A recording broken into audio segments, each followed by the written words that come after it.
আধুনিক সময়ে শিশু কিশোর থেকে শুরু করে খেলোয়াড় ও সেলিব্রিটি পর্যন্ত অনেকেই পছন্দ করেন চুইংগাম। দোকানগুলোতে বিভিন্ন স্বাদের, রঙের এবং আকারের চুইংগাম পাওয়া যায়।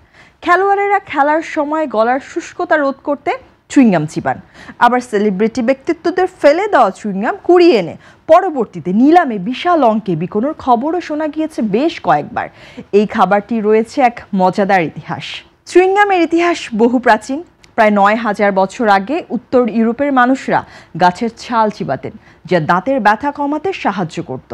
আমেরিকার মায়ার সভ্যতাও সাপোডিল্লা গাছের রস থেকে তৈরি গাম চিবাত, যা ক্ষুধা মেটাতে বা তৃষ্ণা নিবারণের জন্য ব্যবহৃত হতো। মেক্সিকোর আজটেক সভ্যতায় চুইংগাম চিবানোর নির্দিষ্ট নিয়ম ছিল। শিশু ও অবিবাহিত নারীরা প্রকাশ্যেই চিবোতে পারতেন।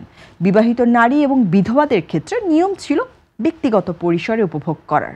তারা মুখের দুর্গন্ধ দূর করতে এমনটা করতেন।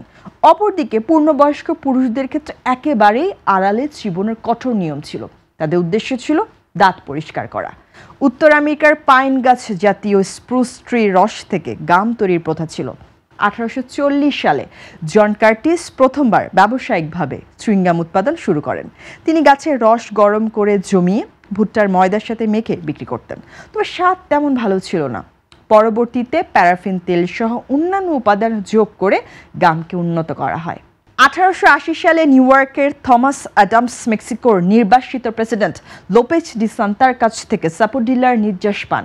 তারা চেষ্টাকালে রাবারের বিকল্প খুঁজছিলেন, কিন্তু ব্যর্থ হলে অ্যাডামস এটিকে চুইংগামে পরিণত করেন এবং একটি কোম্পানি গড়ে তোলেন।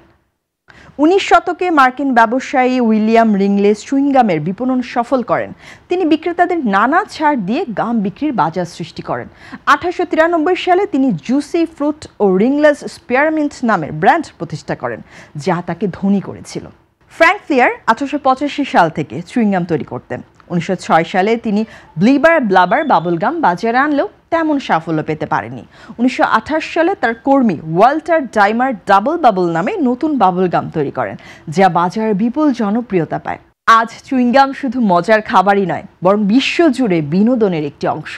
এর দীর্ঘ ইতিহাস এবং বিকাশ আজকের আধুনিক সংস্কৃতির সঙ্গে ওতপ্রোতভাবে জড়িত।